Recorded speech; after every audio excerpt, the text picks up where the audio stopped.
Melina Vicario, la Biohacker, y estoy en la Conferencia Mundial de Cultura Paleo y Cultura Ancestral. Y nada más y nada menos que con la creadora y fundadora de este movimiento, de esta conferencia llamada PaleoFX.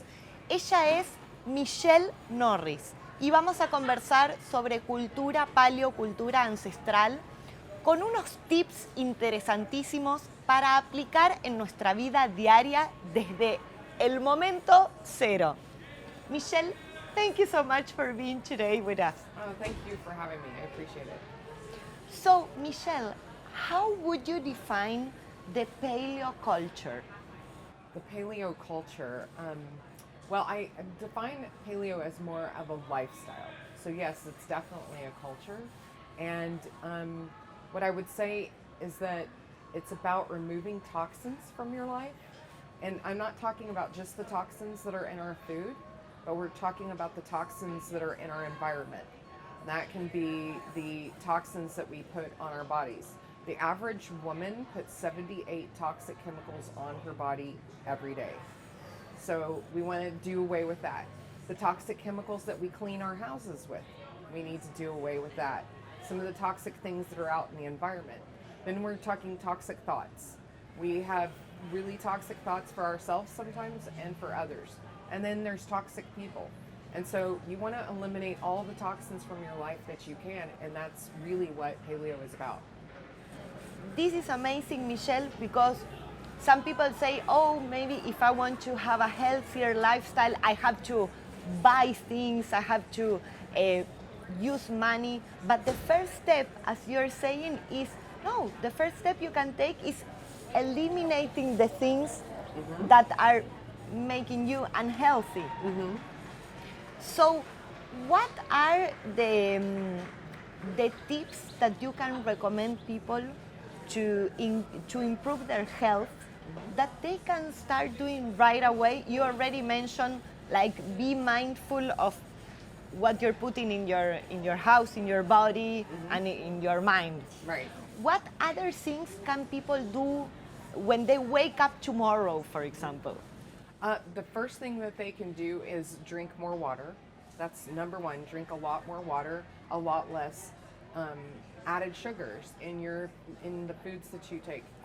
Most foods, if you buy them at the grocery store, if they're not on the outer perimeter, or you don't go to a farmer's market, if you're not getting fresh, actually whole foods, then if you're shopping in the aisles and you're buying food out of a box or in a can or in a jar, you need to look for added sugars and try to remove those. That's the first step that whenever I'm coaching someone that's first going into paleo, is that we want to get rid of sugar first. And and it can be very difficult too. When someone is like, lots of people that drink sodas, they have a hard time actually being able to get rid of that, because sugar is extremely addictive. It's actually harder to get off of sugar than it is to get off of a drug. And it has the same excitatory response in your brain as cocaine and heroin. So the problem is that it's not just really easy to just let go of it. So you just need to be mindful of all the added sugars and trying to change from.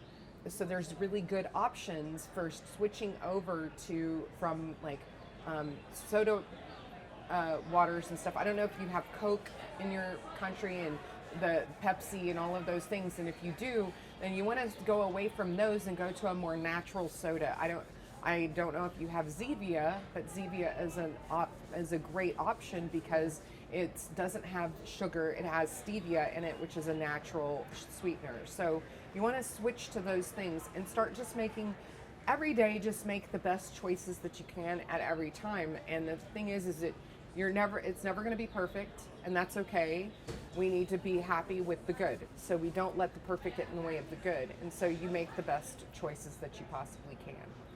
And how do you identify the products that we use in our house and also in our bodies, in our skin, that are not good for our health? Well, there's lots of websites on the internet, and I'm sure there's probably websites, or I hope that there's websites that are translated that actually will tell you when there's toxic ingredients. And there's even apps on the phone that you can actually scan a thing and it'll tell you the ingredients in there that might be questionable. If you don't have all of those, is really do a lot of reading, research. What are toxic ingredients? What are the things that you should stay away from? The EWG, it's an organization, is a great organization to go to research. You can search in there and find the ingredients in a product that maybe you're using, that you can find out if there's anything that's toxic in there or something that might be risky that you should know about, and make sure that you are okay with using them. Do you have some top 3 apps that you use to identify, like Think Dirty or Healthy Living? Yes, some of them. Think Dirty and Healthy Living are perfect ones. Those are the ones that I actually have on my phone. They're the only 2 that I actually have on my phone. And then of course, if I'm on my computer, I'll just go to ewg.org myself. So yeah. And so, Michelle, you created a huge movement. You are still nurturing it, creating it. Everyone in the paleo community is so thankful to what you're doing, bringing people together and building the tribe, right? The right tribe. What recommendation can you give to women that are creating their business, their movement, that they're taking care of their health? What would you tell them? Or what would you tell us? Because I'm also very interested in what you have to tell us. Well, I would tell you that don't make sure that you surround yourself with people who are good at what they do and let them do what they do. One of the biggest mistakes that I've made, and that's, you learn most from your mistakes, is that one of the biggest mistakes that I made was trying to hold on to everything and thinking, we have that saying, if you want something done right, you have to do it yourself. That's not true. That's a myth, because at the end of the day, if you want to scale a large business, or you want to really impact and reach a lot of people's lives, you cannot do that by yourself.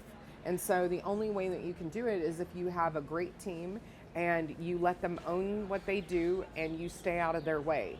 And I mean, guiding them, helping them, making sure that they're making the right decisions and choices, and trying to nurture that is, and it's hard all the time to do that sometimes. PaleoFX is my baby. I mean, I have told my team, this is my baby, and I'm giving you my baby for you to help it grow up and for you to take care of it, and I'm trusting you with that, but understand that it's still my baby. And so I have feelings about my baby that I know you love the baby too, but it's really difficult sometimes, and I want you to know that when I do get in your way, it's not intentional. It's just my nature to want to love and protect the baby and all of that. So my thing would be, get people that are going to support you. And then the other part of it is, don't be afraid to be a woman in charge. Because one of the problems that we have, and when I say a woman, I mean stepping into your feminine power, because that's something that I didn't do until a few years ago, and it's made a big difference in the way that our company runs now, is that I operated in my masculine. I was in charge, so I was very, very direct and tried to act like a man would act, but it wasn't real, because I'm a woman and I can't act like a man. And so, but it was a mimicking, like I thought that that's how men act, and it wasn't true, and it wasn't authentic to who I was. So I realized when I owned my femininity and my vulnerability and my emotional side to things and the way that I operate, that I actually my team responded better. And I actually got better results because I was operating in feminine, which is a lot more loving, kind, and nurturing than when I'm trying to operate in something that's not who I am. And so things like when I would make a decision, I would be like, I'm the CEO and I said so.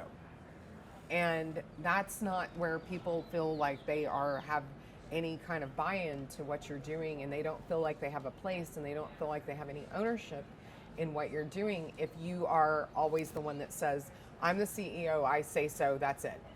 And I had to realize that that was not a good way for me to operate. And so, you know, don't be afraid of owning your femininity and having some vulnerability when you are running a company or running a movement or an event or just anything. Yes. Because if you want to reach and impact people, you're going to end up ultimately needing a team. Wow. Wow. Michelle, thank you so much. I would spend like hours and hours getting all your knowledge and like picking your brain. Thank you so much for sharing your wisdom with us, and we will for sure continue this because there's so much more to talk about. Thank you so much. Oh, yeah. Thank you so much. I appreciate you having me on.